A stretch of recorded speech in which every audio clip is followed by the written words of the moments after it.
sont faits avec une matière ordinaire, du carton, afin de rappeler à tout le monde que cette matière nous vient des arbres, que c'est de la cellulose et que vraiment, même si elle est ordinaire, elle finit en lumière et elle devient extraordinaire. Et celle-là fait partie d'une collection qui s'appelle Le Jardin de Grace, en hommage à Grace Kelly. Oh. Celle-là s'appelle La Beauté, parce qu'aujourd'hui les enfants font des photos avec des filtres et ne s'aiment pas comme ils sont. Et pour moi, il faut s'aimer comme on est. Un filtre, ça ne sert à rien du tout. Avant, on prenait des filtres pour faire du café. Sinon, il faut s'aimer.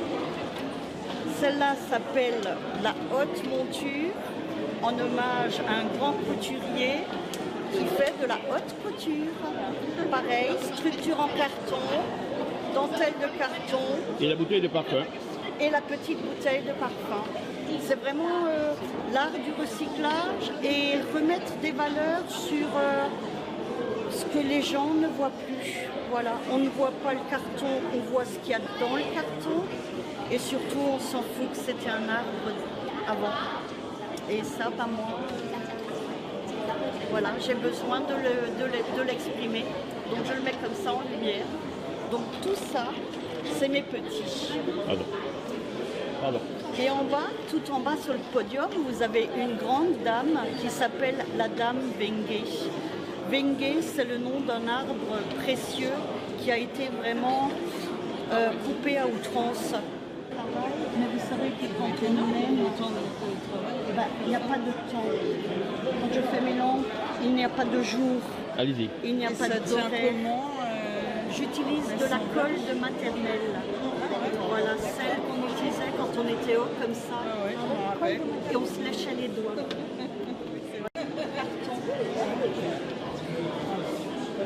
Oui, j'aime. Oui, il est original.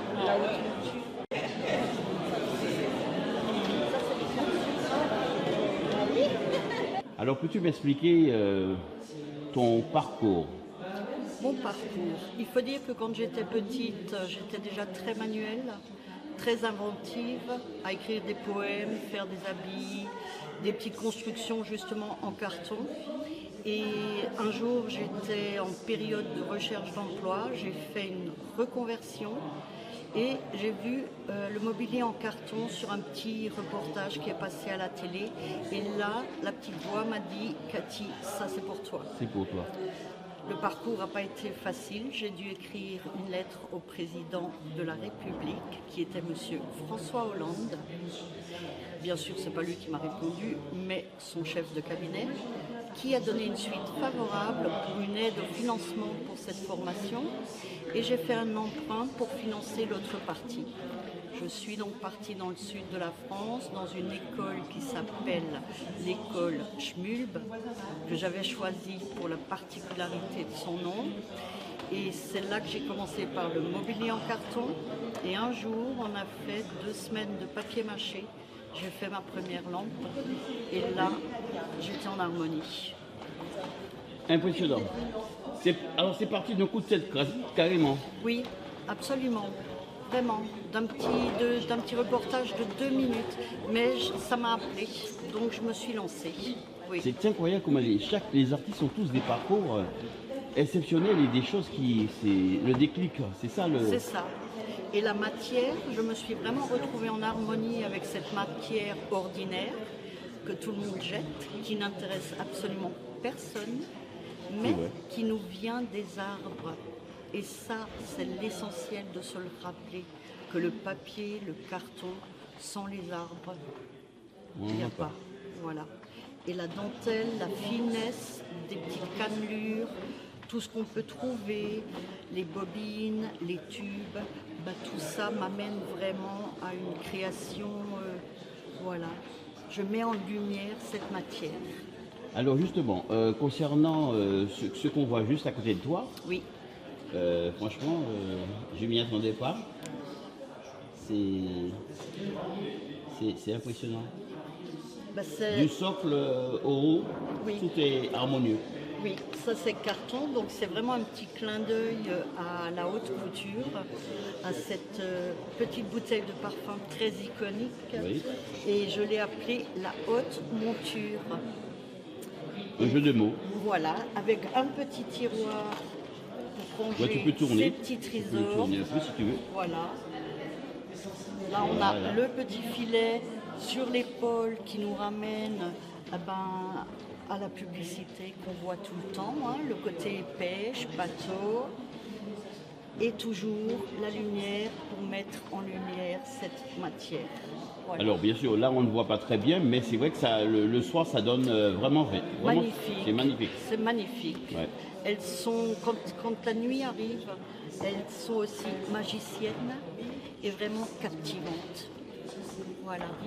Alors qu'est-ce que tu peux nous rajouter sur ce parcours qui est extraordinaire, parce que là ça a été un coup de tête et brusquement tu as décidé, tu écris au président de la République et... C'est ça. Et ben, ce qui m'a surpris, c'est qu'on m'a répondu. Mais comme ça s'est passé au mois de décembre, je me suis dit que voilà, Noël arrive et à Noël tout est possible. Et la réponse vraiment concrète et positive est tombée pour la Saint-Valentin. Et là, je me suis dit également, je dois avoir un amoureux dans le ciel qui me fait un cadeau. Alors, si je te pose la question maintenant, ça fait combien de temps exactement que tu fais ça maintenant? J'ai commencé il y a 7 ans. 7 ans. 7 ans, par le mobilier en carton. Et ton expérience, tu pourrais dire qu'elle est valorisante ou bien... Oui, très valorisante. Vraiment valorisante, très enrichissante au niveau du cœur, au niveau des rencontres. Ça t'apaise? Oui, ça m'apaise. C'est mon équilibre. C'est, oui, mon équilibre. Oui. Eh bien, je te remercie C'est moi. et je te souhaite une belle exposition. Merci beaucoup.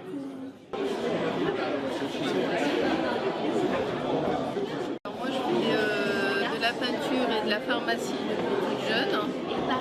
Et je m'inspire beaucoup des peintres surréalistes, fauvistes et minimalistes. Et j'aime bien déformer les personnages comme on les trouve de façon ergonomique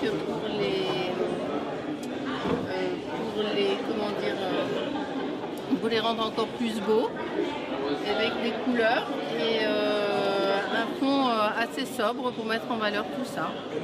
Voilà. Alors, Nadia, peux-tu me raconter ton parcours? Alors, est-ce que c'était venu dès l'enfance ou il a fallu un déclic, comme la plupart des artistes, pour que tu te mettes à la peinture? Alors moi, je dessinais dès toute petite. Petite, c'est quel âge à peu près? 3 ans sur les murs de l'appartement. Oula, maman devait pas être contente, hein? Voilà, c'est ça, voilà. Donc elle m'a acheté des toiles. Et après, j'ai pas pris vraiment de cours de peinture parce que je me suis orientée vers des études scientifiques, de pharmacie. Et par contre, j'ai été baignée, j'adorais lire des livres sur la peinture moderne, Degas, les impressionnistes, les fauvistes, les coloristes, les minimalistes. J'étais bercée dedans. Et ça m'a beaucoup inspirée. Du coup, ma peinture s'est orientée, quand j'ai eu des toiles, vers des peintures très colorées, surréalistes, un peu minimalistes dans le fond. Et après, quand j'ai commencé mes études de pharmacie, par exemple, quand on étudiait des plantes ou des maladies, etc., quand je rentrais chez moi, j'essayais de mettre ça un petit peu des plantes extraordinaires ou des corps déformés. Voilà. Tout en pensant à la beauté. À la beauté, à des personnages que vous imaginez dans votre tête. Voilà, les ballerines, c'est typiquement Degas, donc inspiré ça. Et puis, comme j'ai grandi à Paris, on allait au Palais Garnier, etc. Donc on voyait bien les ballerines. Et il y a des métiers comme ça quand vous êtes enfant qui vous inspirent, comme la danse, la cuisine ou les sciences. Et forcément, vous vous en inspirez dans votre quotidien et dans ce que vous voulez faire et dans ce que vous imaginez. Alors le déclic réel, il est arrivé à quel moment de votre vie? Au moment où ma maman a commencé à m'acheter des toiles, au fait. D'accord. Et là, la première fois, j'avais pas de pinceau. Et en fait, j'ai pris une brosse à chaussures avec de la peinture et j'ai peint ma première toile avec une brosse à chaussures. Et vous l'avez gardé, ce dessin? Oui, je l'ai. c'est bien ça. C'est dommage que vous n'ayez pas pensé à le portrait parce que c'est les premières choses qui sont souvent marquantes pour l'avenir d'un peintre. J'avais 12-13 ans et autre déclic, mon papa avait une maison vers Port-Ligat à Cadaqués avec Dali. Et en fait, j'allais tout le temps à Rosas voir le musée Dali. Tous les peintres locaux peignaient Cadaqués, etc. avec ce surréalisme, etc. Donc ça vous a inspiré aussi alors? Ça m'a inspiré aussi, ouais. Mais après, voilà. Après, donc le déclic, il est, je sais pas, il est toute ma vie et j'ai appris des autres. Là, je suis admirative de ce que je vois aujourd'hui à l'exposition. Et il y a des choses qui m'inspirent toujours. Alors, qu'attendez-vous de cette exposition aujourd'hui? En fait, point de vue reconnaissance, moi j'ai déjà j'ai une toile qui est exposée dans une clinique à Nantes. On a fait l'ouverture de la clinique Bretéché, la maternité quand elle s'est ouverte en 2005. Et j'ai fait une toile pour l'entrée. J'ai fait des expositions à Nantes, j'en ai fait à Paris, etc. Mais franchement, je suis toujours enthousiaste de participer, de voir d'autres peintres. Et si jamais je lève le pied dans la pharmacie, voilà, il faut tout faire en même temps, la pharmacie, la peinture. C'est pas facile, mais c'est vraiment très riche. Comme moi, j'attendais pas beaucoup, mais je suis vraiment impressionnée de tout ce qui est fait ici, de tous les artistes, de tout le travail. Et merci beaucoup à tous ceux qui préparent. En tout cas, c'est magnifique. Merci.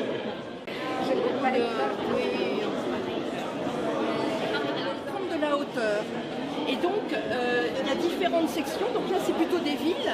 Là, c'est plutôt des constellations. Donc là, on est en l'air et on découvre des villes. Et ces villes, elles sont parcourues de chemins. Et donc, on peut prendre le chemin qu'on veut. Et l'idée, c'est effectivement qu'il y ait des connexions entre les gens, entre les lieux. Donc, on peut s'y perdre, se rencontrer, peu importe. Là, c'est plutôt l'idée, donc ça c'est donc le parc de New York, Central Park.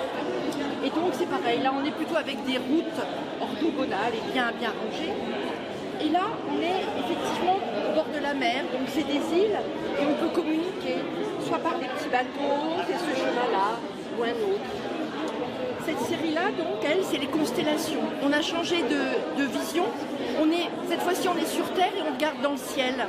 Et donc, les étoiles deviennent donc des endroits où il y a plein de connexions qui se font par ces petites routes. Donc voilà, c'est l'idée. Toujours un symbole de voyage. Voilà, c'est le voyage intérieur, le voyage aussi de l'imaginaire. Et pour se rencontrer, pour rencontrer les autres, c'est quand même ça l'idée importante. Et la couleur qui, elle, donne la vie. Donc que ce soit des vraies villes, que ce soit des étoiles, c'est la vie. Donner la vie et partager la vie. Quel est ton parcours? Quand est-ce que tu as commencé à faire de la peinture? Alors, on peut dire que je suis née dans une famille d'artistes. Donc, dans ma famille, la peinture, c'était quelque chose d'important. Donc, je dirais que j'ai sans doute toujours fait de la peinture. Dans mes études, je me suis plutôt orientée vers le professorat. Donc, j'ai été longtemps professeur d'art plastique, mais j'ai toujours peint à côté. Et là, je fais ça à plein temps maintenant. Donc, je peins, on peut dire, donc depuis toujours. Donc, tu as fait deux activités en même temps? Oui, pendant longtemps, j'ai fait deux activités en même temps. Donc, j'étais prof d'art plastique, donc dans un collège.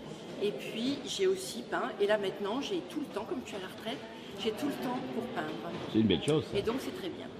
Alors, le déclic vraiment a commencé quand exactement? Le déclic, on va dire, pour exposer peut-être, c'est quand j'ai préparé un DEA. Donc, ça s'appelle maintenant un master sur la dialectique du féminin. Et c'est vrai que je me suis dit, là, ce que je fais, j'ai envie de le montrer à d'autres gens et que ça soit partagé. Et donc ça fait à peu près, on va dire, une petite vingtaine d'années, voilà, et que ça monte crescendo, je dirais, mon envie de partager mon travail et de le montrer aux autres. Alors justement, comme tu as montré beaucoup de personnes, parce que tu étais professeur d'art plastique, est-ce que parmi tes élèves, il y a certains qui ont suivi la même voie que toi? Alors c'est difficile à dire parce que moi j'étais en collège. Ah, Donc en ok. collège, je les avais petits, ils avaient entre 12 et 15 ans. Mhm. Donc il y en a quelques-uns, je sais que j'en ai un ou deux, je sais qu'ils ont fait des études en tout cas d'illustration ou autre. Mais après souvent on les voit plus parce que après il y a c'est au lycée qui vont prendre plutôt leur engagement vers une voie.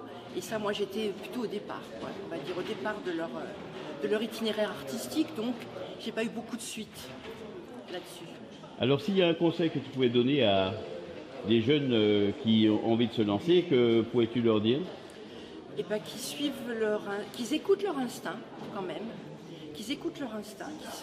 Alors forcément, on est toujours mêlé un peu de tout ce qu'il y a autour de nous, mais qu'ils arrivent à écouter leur instinct et qu'ils fassent ce qui leur plaît. Parce que je crois que la peinture, ou l'art en tout cas, il y a toujours un amateur pour ce qu'on fait.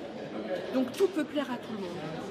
Par contre, il faut être authentique et il faut se faire plaisir aussi. Se faire plaisir quand on peint. Moi, j'adore peindre. C'est vrai que moi, je ne fais pas de travail numérique parce que moi, ce qui me plaît, c'est la matière, c'est le contact avec la couleur, avec le pinceau, avec la toile. C'est ça qui est important, je trouve. Alors si on devait te situer dans une catégorie de peintre, dans quelle catégorie te mettrais-tu? Alors, coloriste, c'est un peu restricteur, mais ce serait la couleur, ceux qui aiment la couleur.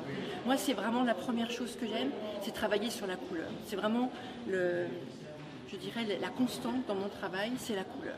L'harmonie des couleurs, l'aspect positif, les vibrations positives que peuvent donner les couleurs. Oui, et puis dans tes tableaux, j'ai l'impression qu'il y a un parcours également. Oui. Hein? Toute cette série-là, c'est une série qui s'appelle Prendre de la hauteur. Donc là, on prend de la hauteur par rapport à la Terre et on voit les choses vues d'en haut.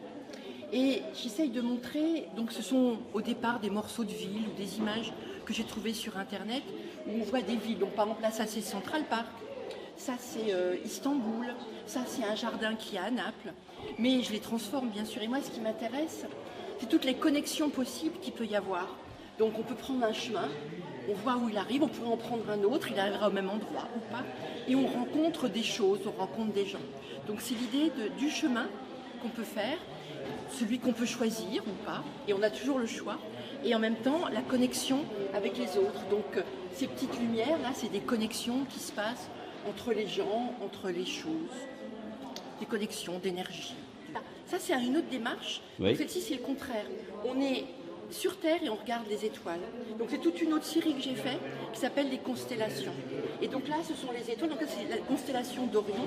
Les étoiles deviennent des petites entités et effectivement, il y a un chemin qui va d'une étoile à l'autre, toujours avec cette idée de connexion. Eh bien, merci Agnès. Avec plaisir.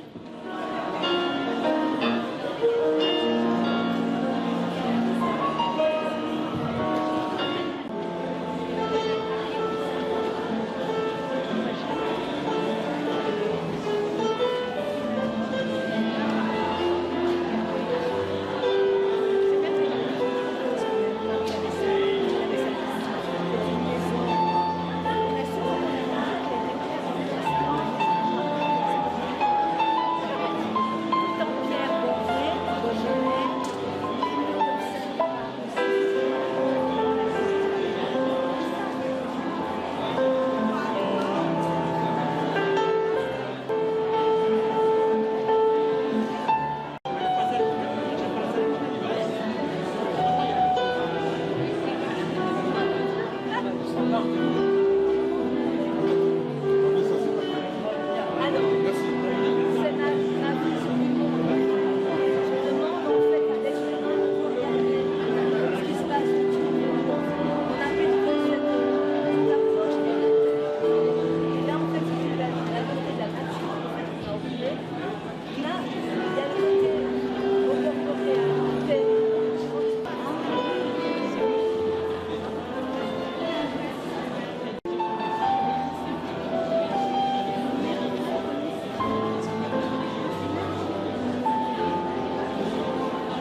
Alors, en compagnie de Éric Prouvezier, qui est artiste peintre, mais également il est plasticien.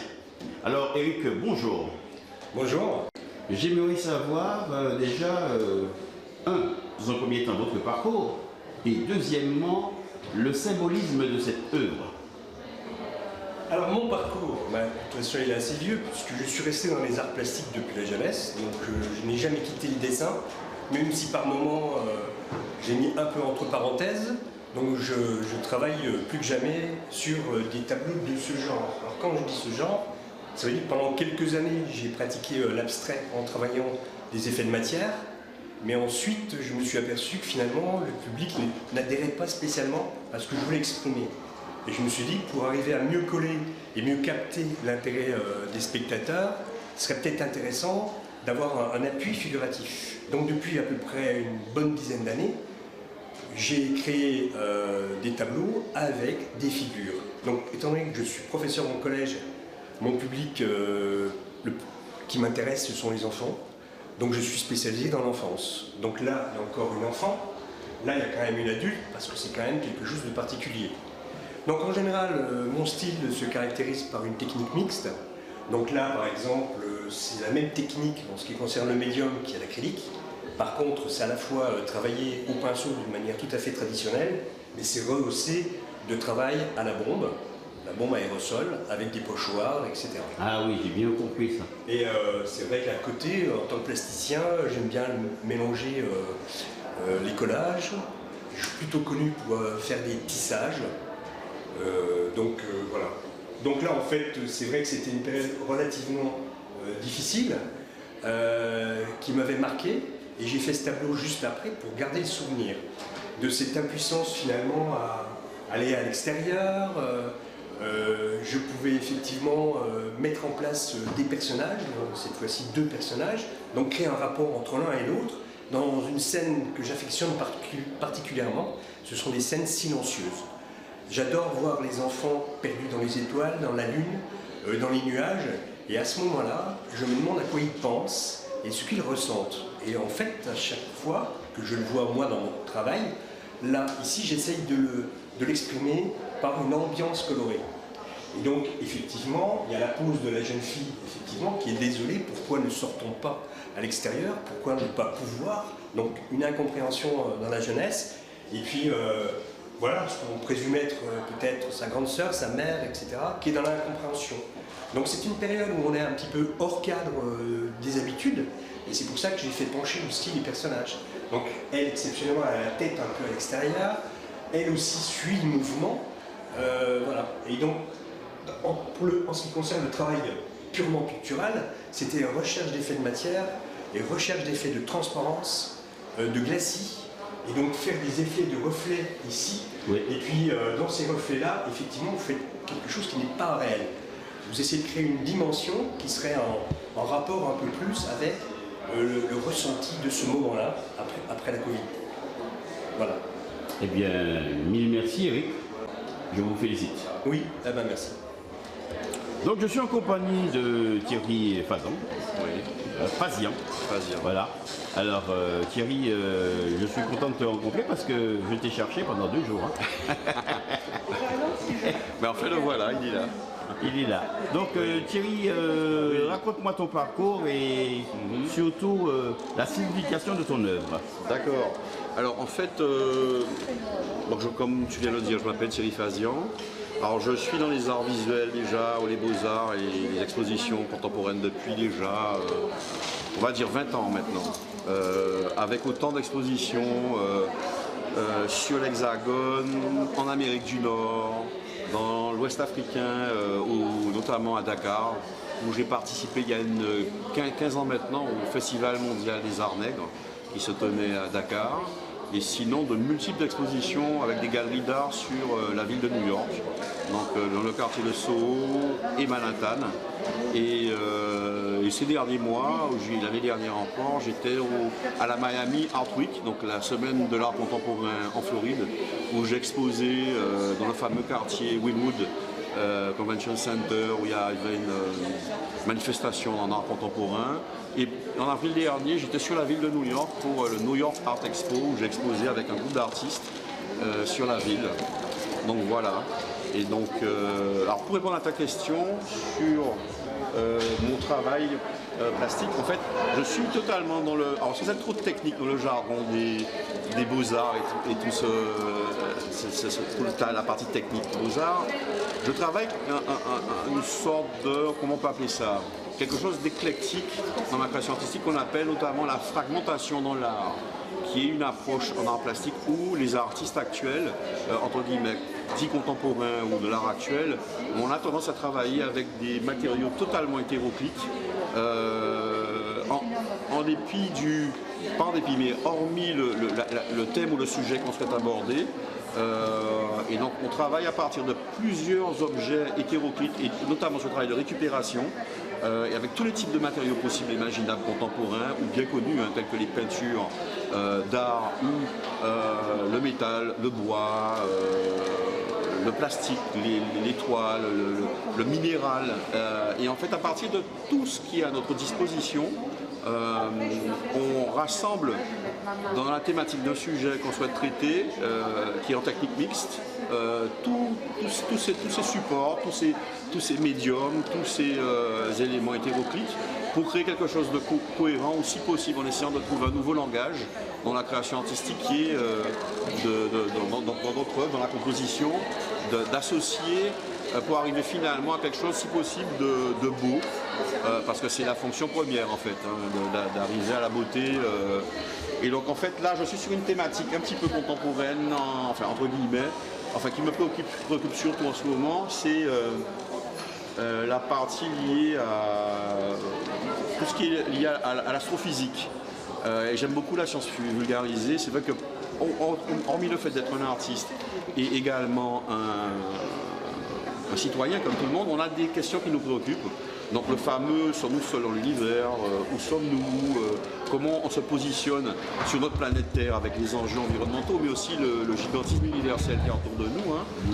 Quand on lève la tête vers le ciel, comme disent les anglophones, avec ce fameux look-up, où tu lèves la tête pour regarder ce qu'il y a au-dessus de toi, tu vois qu'il y a une voûte étoilée, donc l'univers et le monde qui nous entoure est bien plus complexe qu'on croit.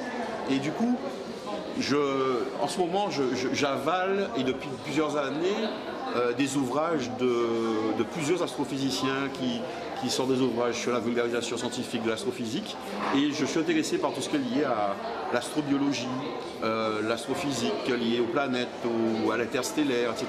Et je me dis que l'artiste actuel peut apporter sa propre vision, parce que nous les artistes, on a une autre manière de voir la société, où on interprète les choses, et on apporte un autre angle de vue à notre création par rapport à ce qu'on aborde sur les thèmes du moment. Voilà, donc c'est un petit peu ce que j'ai voulu faire sur ces tableaux, et notamment les deux toiles qui sont là, les deux œuvres en haut relief.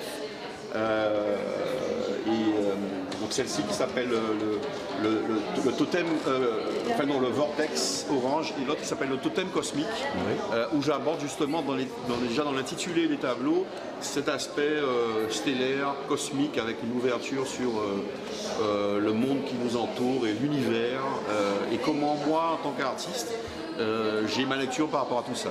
Voilà, c'est le thème du jour. Merci Thierry. C'est moi qui te remercie. Je suis en compagnie de Robert Bass. Alors, Robert Bass, bien sûr, c'est un peintre. Tout à fait. Tout à fait. Peintre et romancier aussi. Enfin, ah, romancier. Auteur, romancier, d'accord. Alors, Robert Bass, juste pour info, j'aimerais savoir votre parcours et qu'est-ce qui vous a amené à la peinture? Alors la peinture, c'est depuis vraiment le plus jeune âge que j'ai aimé ça, disons. Bon, mais ceci dit, je faisais une toile tous les 5 ans au départ.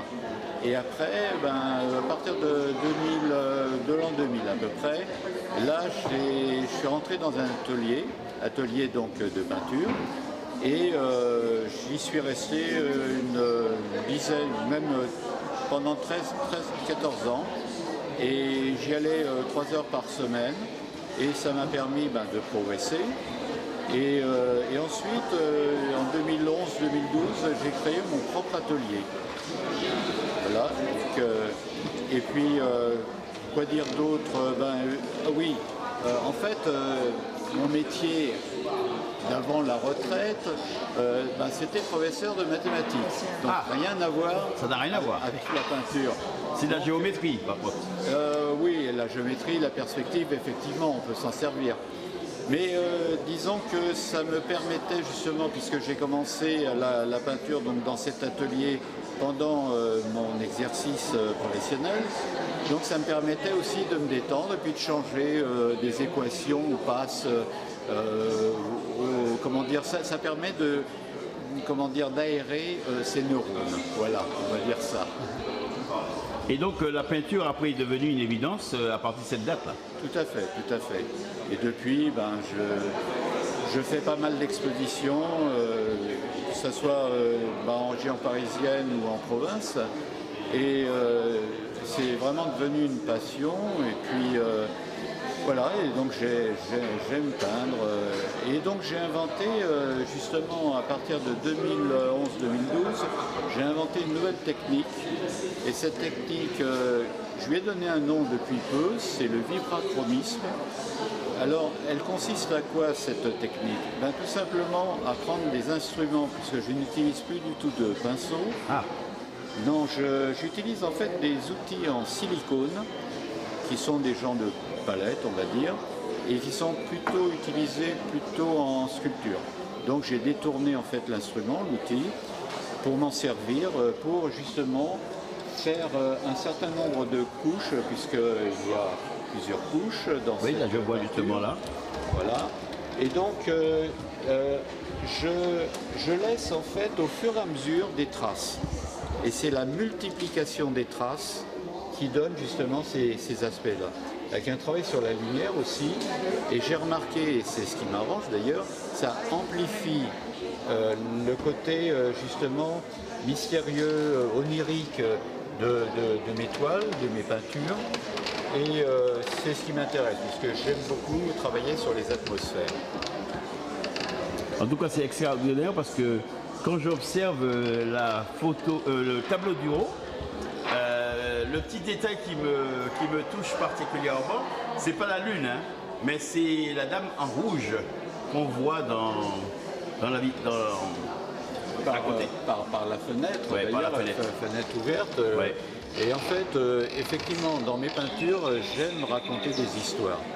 Et donc là, j'ai imaginé, voilà, cette jeune dame, eh bien, se prépare peut-être un rendez-vous galant. Et voilà, il fallait... bon, ici, par exemple, dans cette toile, c'est davantage... D'ailleurs, c'est d'après une photo que j'ai faite lorsque je ne conduisais pas, c'est ma femme qui conduisait. Et par contre, j'ai pris la photo parce que le ciel était magnifique, c'était un début d'orage. Et pareil, alors là, on peut raconter l'histoire, le voyage, on ne sait pas où la voiture va. Mais il y a toujours un peu le côté histoire. Peut-être que justement, le fait que je suis auteur et que j'écris des romans, eh bien, que ça soit sur la toile blanche ou sur la feuille blanche, eh bien, l'histoire est toujours présente et à venir en fait. Eh bien, Robert, merci. Merci aussi. Et puis bonne continuation parce qu'il y a beaucoup de personnes qui pensent qu'ils arrivent à la retraite, ils disent c'est stop. Vous faites de la retraite au contraire l'occasion de déployer tout votre talent. Tout à fait, il faut s'occuper et s'occuper avec bonheur. Voilà, en vous remerciant. Merci. Au revoir. En compagnie de Christine Bongibaud, surnommée Kiki, ou alias Kiki, elle va nous expliquer pourquoi. Alors, Kiki, peux-tu m'expliquer ton parcours? Quand est-ce qu'as-tu commencé à faire du dessin et à vouloir en vivre? Alors, je dessine depuis la maternelle, depuis que je suis petite. J'ai toujours eu des crayons dans les mains. J'ai toujours dessiné, quand j'étais petite, les Walt Disney pour apprendre le dessin. J'ai beaucoup copié. Et puis après, en grandissant, j'ai amélioré mes techniques. Je suis multitechnique, pastel, l'huile, tout ça. Et en ce moment, je fais du stylo-bille. Du stylo-bille. Alors justement, explique-moi ta technique parce que le stylo-bille, il coule. Alors oui, il faut l'essuyer quand on dessine, mais le stylo-bille, en fait, c'est une technique qui permet de sortir de sa zone de confort. C'est pour ça que je le fais, parce que les autres techniques sont assez pas faciles, hein, elles sont difficiles, mais là, j'ai pas le droit à l'erreur. Parce que le stylo bille, quand on dessine, On peut plus revenir. On peut plus revenir. Et s'il coule, ben, on ne peut pas effacer. Donc j'essuie régulièrement mes crayons avant de dessiner, pour que ce soit propre, pour travailler dans le détail, parce que c'est un travail de patience qui prend du temps. Et donc ben, après on travaille sur des papiers texturés ou pas pour faire un rendu différent. Alors le travail, c'est vrai, c'est le stylo bille, mais c'est lié à quoi? C'est une photo, c'est un personnage que vous imaginez ou bien? Non, alors il y a un peu des deux. C'est des vrais personnages, c'est ma nièce, son chat, c'est le chien d'Ami. Et après moi je fais des montages. Parce que ce que je veux faire passer avant tout dans mes dessins, c'est le travail de l'expression, les émotions. Et puis la joie et la rigolade, enfin mettre de l'action et du mouvement dedans. C'est surtout ça. Oui, parce que je vois bien sur les photos, hein, le monsieur qui tire la langue là et le chien en même temps, c'est vrai que c'est beau, hein, il y a une complicité et puis un esprit de famille. C'est ça, un esprit de famille, oui. Parce que l'animal fait partie entièrement de la famille. Alors donc tu as commencé toute petite et le déclic est venu quand exactement pour faire ton métier? Alors c'est pas franchement mon métier parce que moi j'ai un boulot à côté. Ah. C'est plutôt une passion que Une je fais passion. en dehors de mon travail. D'accord. Qui prend du temps, mais je trouve le temps de le faire parce que j'aime bien, c'est un vrai plaisir avant tout. Quand on aime, on ne compte pas. C'est ça, voilà. Exactement. Et pour le coup le stylo c'est venu en fait en dessinant, elle s'appelle Nymphéa, c'est une petite chienne et on m'avait demandé de la refaire. Et je me suis dit, quelle technique je vais prendre pour la faire? Et je me suis dit, tiens, le stylo bille, parce que du coup, je vais pouvoir travailler dans le détail, faire ressortir en fait la truffe, l'œil, le regard. Et je me suis dit, et puis j'aime bien le bleu. Et le stylo bille, je trouve ça rigolo. Donc je suis partie et ça m'a relancé en fait le travail au stylo bille. Et puis j'ai augmenté les formats. Non, mais c'est impressionnant parce que quand je vois les images, on a l'impression que ce sont des photos directement qui ont été prises. Et franchement, le travail est extraordinaire. Hein. Il y a une technique de dessin qui est vraiment formidable déjà. Alors je place quand même mon dessin avant de venir, je place les formes et puis après je vais faire tout le détail dedans. Mais ce que je veux surtout pas, c'est que ça soit en fait hyper réaliste. Parce qu'à ce moment-là, je fais une photo. Ouais. Moi, je veux m'arrêter pour que ça reste quand même le dessin et qu'on voit le travail. En tout cas, c'est formidable. Merci. Alors, qu'attendez-vous de cette exposition? Que ça fasse déjà, que ça interpelle, parce que le stylo bille c'est pas connu, que ça interpelle les gens pour faire découvrir, parce qu'on est très peu d'artistes sur la planète à pratiquer le stylo bille, et puis surtout faire passer de l'émotion et puis que ça fasse rigoler, que ça fasse sourire les gens, et moi ça me suffit. Vu la minutie que cela demande avec un stylo bille, je suppose que chacun des tableaux prend beaucoup de temps. Oui, c'est beaucoup de patience, c'est à peu près 70 heures de travail. Par exemple, ceci, j'ai fait plus de 70 heures de boulot. Donc c'est très lent, c'est de la patience. Après, celui-là, j'ai passé un peu moins de temps, mais j'ai axé sur le regard. Mais après, ouais, c'est... 70 heures de travail, ça équivaut à une journée de 24 heures, 24 2 fois 48, ça fait 3 jours. 3 jours, mais je dors. 3 jours intenses. 3 jours intenses, ouais, non. Répartis. Répartis, mais c'est quand même intense parce que ça donne une concentration. Oui, c'est ça, ouais. Là, je l'ai fait à peu près en 2 mois et demi. Les 70 heures réparties sur 2 mois et demi de travail. Donc vous vous rendez compte du travail, c'est énorme. Alors félicitations et encore merci. Merci. Compagnie de Sylviane Abrias Murat. Alors j'arrive pas à définir exactement son art. Elle va m'expliquer. Oui, ce n'est pas du dessin. Ce n'est Au pas- départ, une introspection qui est arrivée et que j'ai exploitée en travaillant sur le noir, la matière. C'est un travail sur la matière tout d'abord, avec une élaboration d'une certaine technique qui est à la fois le pigment noir d'ivoire, le pli, et une recherche qui aboutit. Bon, mon travail est sur le noir, le pigment noir d'ivoire, et je vais essayer de... Voilà, mon travail est parti d'une introspection. C'est commencé par de l'art narratif, mais en fait, ça s'est prolongé par un travail sur le pigment noir d'ivoire, sur la toile, avec des plis, et une certaine opposition entre la réserve blanche de la toile et ce noir profond, noir d'ivoire, dû à la combustion d'os, la combustion de l'ivoire, ou maintenant d'une façon tout à fait différente avec des produits techniques. Et cette prolongation de cette réflexion s'est traduite par des toiles diversifiées, plutôt cosmologiques, qui ont été sans doute le fruit aussi, à travers ces cercles et ce carré qui revient souvent dans mon travail, dû à mes voyages en Amérique du Sud, Teotihuacan, Palenque, Cusco, ou bien en Inde, à travers tous ces temples hindouistes d'une beauté fabuleuse. Et je crois qu'il y a cette cosmologie qui revient et cette spiritualité à travers mes voyages. On ne sait pas d'où vient, mais on est marqué par des choses d'une façon aléatoire. Donc là, vous avez les traces des plis qui sont côté aléatoire, qui s'opposent tout à fait à la construction très déterminée du travail. C'est pas comme ça. Je dessine avant ce que je veux faire dans mes travaux. Je dessine au départ ce que je veux faire et je le structure. Et il n'y a rien, c'est très pensé au départ. Et après, il faut que j'essaye de réaliser auquel j'ai pensé.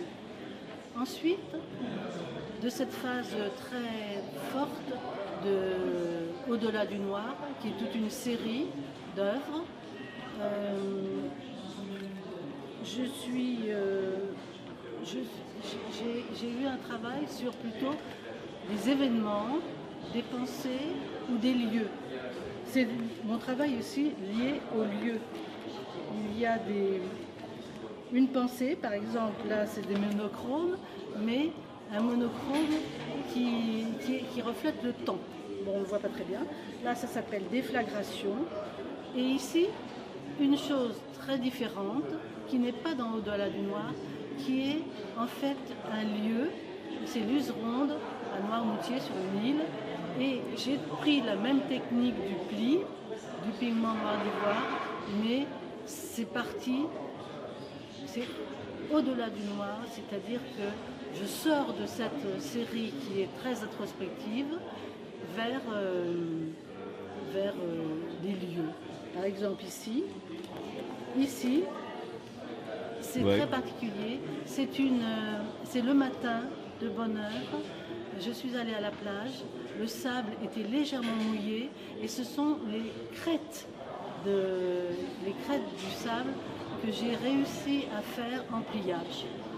Donc là, c'est le lieu.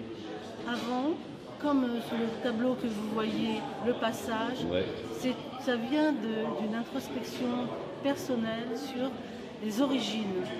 Et il y a plusieurs toiles, et le passage, on l'interprète comme on veut, mais voilà, c'est d'où on vient, où va-t-on, et le cosmos dans la deuxième toile est très présent, comme un univers qui est là dans toutes les civilisations. Tout à fait. Alors, vous représentez la Terre par un carré. Le carré ? Pour quelle raison ? Le carré, mais de toute façon, c'est venu. On a en nous des tas de choses qui viennent de très très loin.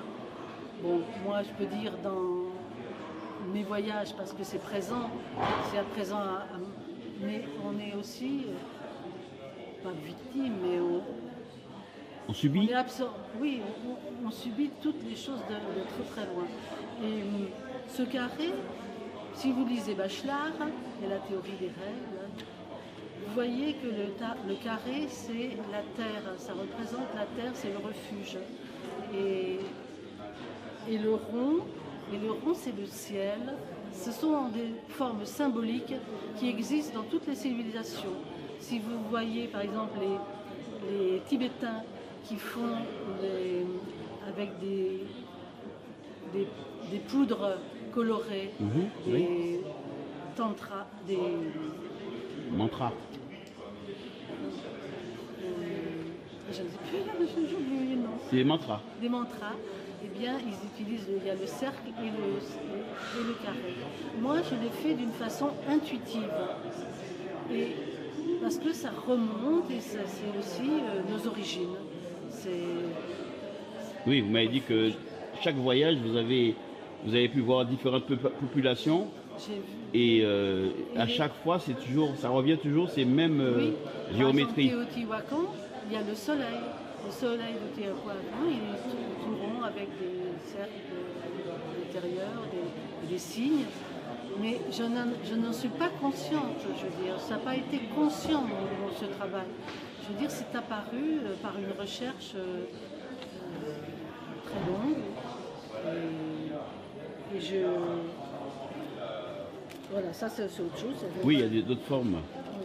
Ça c'est un hommage à Antai, qui est un grand peintre qui a travaillé sur le pli. Mais je ne sais pas exactement, c'est intuitif. Hein. Mais ça vient du cerveau de toute façon. Hein. Oui, voilà, c'est certain, ça vient du cerveau et de toute nos pensées, notre sensibilité. Sur celle-là, on voit le cercle également. Voilà, on voit le cercle, mais en fait, l'œil est capable. Pourquoi vous dites que c'est un cercle? Parce qu'il est juste, pourtant, tracé, il y a une trace, une petite trace. Ouais. Vous êtes capable de le former, vous dites que c'est un cercle. Ouais. Parce qu'en fait, vous l'avez formé dans votre cerveau. Ouais. Et pourtant, il n'y est pas le cercle. Où vous l'avez vu le cercle? Non, c'est une impression, ouais. C'est une petite courbe. Ouais. Mais c'est pour ça aussi que j'ai fait ça. C'est que l'œil aussi perçoit des choses qu'on n'analyse pas forcément tout à fait. Et ça m'a interpellée. Et voilà, j'ai fait sur la toile. Et après, le passage, c'est quelque chose de très fort et vous l'interprétez comme vous voulez aussi. C'est le regardeur qui peut interpréter ce travail. Aussi, je ne veux pas non plus, mais le titre, pour moi, les titres sont toujours importants. Et vous définissez les titres comment, en fait? Vous les définissez comment? C'est au moment de la création ou bien au moment... Non, il y a quelque chose de fort aussi par rapport au titre. Là, c'est Terra Incognita, mais avant, ça s'appelait Béance. Mais bon, j'ai voulu que ce soit un petit peu différent et plus abordable dans la cosmologie.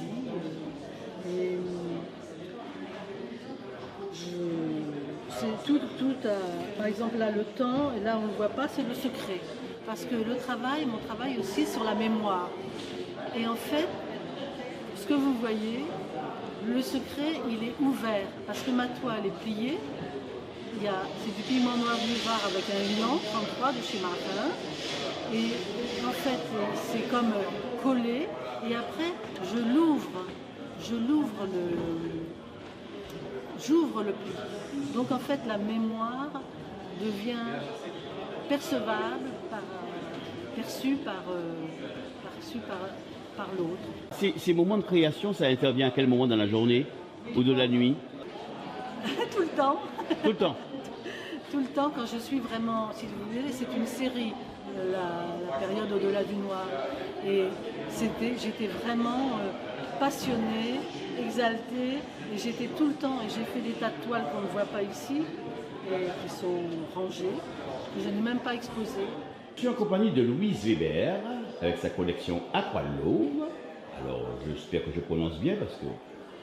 Eh bien, bonjour. Bonjour. Je suis très content de vous avoir dans cette vidéo, parce que je vois votre travail est particulier, parce que c'est sur les animaux. Et moi, je suis un fervent supporter des animaux.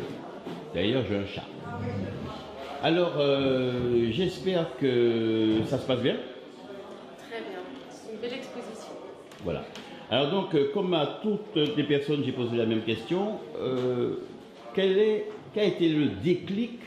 Est-ce que vous avez commencé jeune ou est-ce que c'est venu suite à un événement? Parce que beaucoup de personnes que j'ai rencontrées, c'est suite à un événement. Certains m'ont dit que c'était à cause d'une maladie, ça s'est déclenché. D'autres m'ont dit que c'est le Covid. Alors, j'ai toujours dessiné. D'aussi loin, je me souviens que j'ai toujours dessiné. Alors, d'aussi loin, ça veut dire, ça remonte à... À enfant, toute petite. Toute petite. Dans les trains, vous savez, on dessine sur les vitres Ah oui. des trains parce qu'il y a de La buée. Vous faites des personnages. Je commençais à dessiner sur tout ce qui était possible dessiner. Les coins, les nappes de table, des fois c'était pas trop bien en tissu, c'est pas terrible.